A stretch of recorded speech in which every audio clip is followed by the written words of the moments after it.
Summer of '84 was a recommendation from a friend of mine. It is a Canadian horror film about 4 teenagers who are having an idyllic summer, hanging out in their playhouse, talking about girls, and the most imaginative of the bunch, Davey, thinks that his neighbor across the street is a serial killer.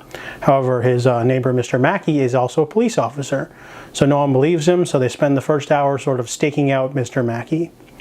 So this film is going for a sort of Stranger Things, Stand By Me sort of meets Silver Bullet of sorts, but instead of a werewolf, it's a serial killer.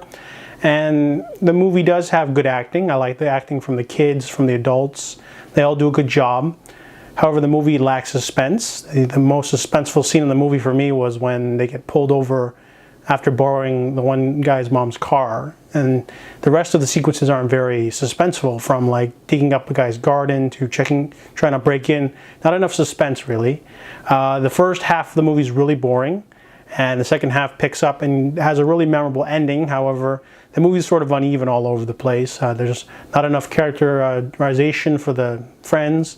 They play manhunt often, but they don't actually show them playing. They just say, let's go play manhunt, and then they sort of just gloss over that.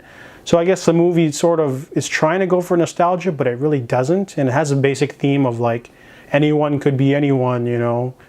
Every serial killer lives next door to someone else.